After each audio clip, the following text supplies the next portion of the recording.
Welcome to part one in a series of videos where I'm going to show how to thread an overlocker and some of the pitfalls and things that you need to know when threading an overlocker. I refer to these as overlockers. I know in the States they're referred to as sergers, but in this video I'll be calling them overlockers. So I'll just give you a quick rundown on this machine. It's a Globlock M28DF made by Jaguar, otherwise known as a Jaguar in some regions, or a White, or a Frister and Rossmann. But this particular machine is more than likely a New Zealand machine. It's badged to Globe. The reason I chose this machine is the big advantage with this machine is for especially shooting a video like this, is the fact that I can open up, the front, this whole front here swings away. This is the blade here, and it exposes all the workings here, the loopers, and it will just make it a bit easier to film. So that's why I've chosen this machine. The downside against this machine is it's extremely easy to thread, and that wouldn't be considered a downside normally, but when you're sort of trying to show the worst case scenarios for threading some machines, maybe this isn't the best option, because as you can see, it's pretty straightforward. So I may grab another machine that's sort of a little bit harder to thread and just go through some of the processes there. But in the meantime, this machine will be quite good just for showing the actual formation of the stitch. So what I've done is I've threaded the machine in different colours. So we've got red on the left needle, and sort of a, let's call it blue. Down the bottom here it may be hard to differentiate, but there is a white, so left looper is white, and the top looper is a fawny sort of colour. Now I'll explain all about loopers and the working parts of the machine, or the stitch forming parts at least anyway. And so yeah, I'll break this up over a few videos. There's quite a bit to cover, so I like to sort of get into the nitty gritty. So I'll break it up so that it's easier for people to sort of hone in on specifics for troubleshooting. I'll go through some troubleshooting as well. So let's take a wee look here. And so first thing is the actual stitch formation. So I've actually run down the seam here. So this is the top of the seam here, and this is a normal formation of a stitch. This is how your stitch edging should look. So we've got left needle with the red stitching here. You can see that following down the straight line here, and then you've got your right needle, the blue, in here. So this is 4-thread overlocker. You've got the 2 needle threads and the 2 looper threads, and you can see the sort of fawny coloured top stitch there laying across the top of the seam from left to right, right to left. It goes back and forward. And on the back side, if I just flip that over, you'll see, you'll hardly see any red at all, because that's the needle thread. It doesn't come through. You want that to be quite tight. So, and the blue is also a needle thread as well, so you'll hardly see that, but you will just see little bobbles of the thread colour there. This is quite a good way of setting your machine up to get your tensions right, actually, is to thread the machine in different colours, and you can go ahead and set your tensions. It makes it a little bit easier. And the white thread coming across here is the looper, lower looper thread cover stitch. And those 2 threads, so the sort of beigey colour, fawny coloured thread, top looper, and the white lower thread, lower looper, should meet on the edge of the seam here, right on the edge. So that's really sort of getting into tensions. I'll do a separate series on tensions for overlockers and sewing machines. But that's the basic sort of layout of the stitch pattern. or the stitch formation.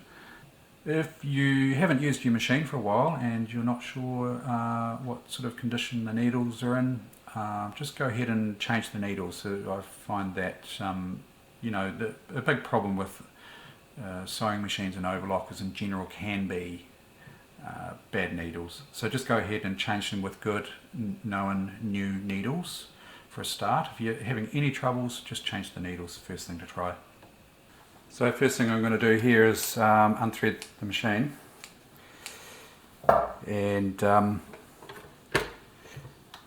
will prepare us for rethreading. So the tools that you'll need to do threading of a overlocker easily and efficiently is you'll need a good pair of tweezers. So a good pair, I find these ones with the bent ends quite handy. These are TWE6 stainless tweezers.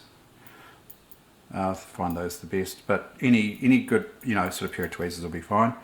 And a you know, nice pair of sharp scissors, and that's pretty much all you really need. And maybe a screwdriver if you want to remove the foot. If you want to remove the presser foot, if it does make it easier, you know, just go ahead and do so.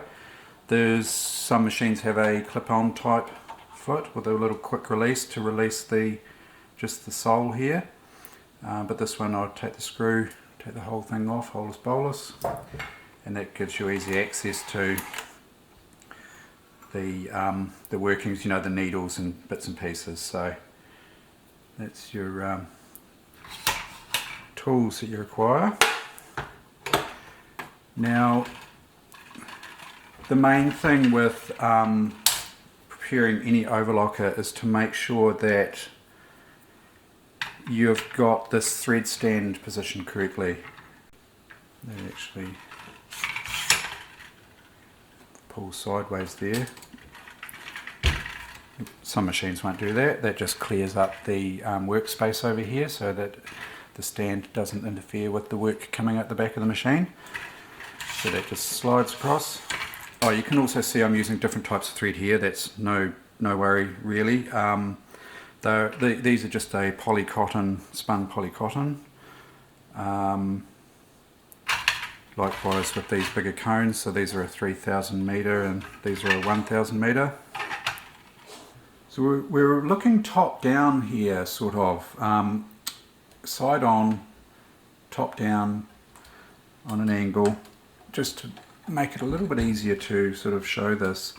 But when your thread stand is fully extended, you want these points, there's 4 of them along the top here, 4 little hoops, right? They're the first threading loop to go through after the stand, you know, from the thread spool here to your first, that's your first threading loop. And that needs to be directly above the top of the little spool holder. Okay, so that needs to be, or as close as possible, you know, it needs to be in line, because the thread's going to pull straight up off the reel here and you want that to come off smoothly. Now if you had a situation, and I'll exaggerate this, where you had the stand off to one side like that and you go to pull, you'll see that the thread here is pulling, you know, the spool over here, and then it goes loose when it comes around the back because of the angle, and then it's going to get tight again there and then loose. So you want these to be directly above here, all 4 of them, they're in a row. Sometimes these, I see these can bend, you know, one of these might be bent out of position. They're reasonably easy to bend back.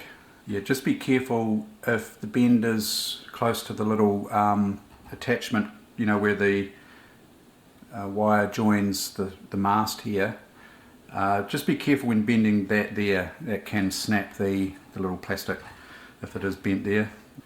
So this particular thread mast, it doesn't matter whether it's there or there, you know, 180 degrees. because the mast is, well, this axis here is directly in line with the mast. There's no offset, so no matter what way it's going to be lined up. You'll also notice there are little, often on the thread masts, you may notice there is these little locators. I'll just turn that. There's this little ball that locates into a hole, and that's just to hold the mast in position, so you can put it down like that, and when you bring it right up to its full extent and twist, you'll see the ball will locate. Right, and that's just to stop the mast from turning. And there's one, normally there's two of them, there's one down here and there's one here if it's if it's split into three parts, you know, the lower, middle and top of the mast there. So just bear that in mind, it just locates in there. But you'll see some machines, likes of this little Janome here, this is a 3 thread, so it's only got the 3 loops. But you'll see that this axis here is not in line with the top of the mast, so it's slightly offset. When you've got this set here with the loop directly above the spool holder, which is what you want, you're all set to go. But if you go 180 degrees out, obviously you know, it's going to be out of line, so it's no longer lined up directly above. So directly above this spool pin here is about here. So when you put your thread on, it's going to be pulling off unevenly. So you know that's going to be right out of the question. But if that was a 4 thread and you had 2 loops out here and 2 here, you could swap that around like that and still be able to thread all the threads through, but it's just going to be slightly out of line. So just bear that in mind. The key is to keep all of these loops directly above each of the spool pins. If it happens to be that you line the little locators up and the stand's still kinked off like that, well then there's an adjustment that needs to be done down by loosening a screw at the mount, and you turn the whole thing to line up. You know, you could just run it so that these little locators are not in their holes.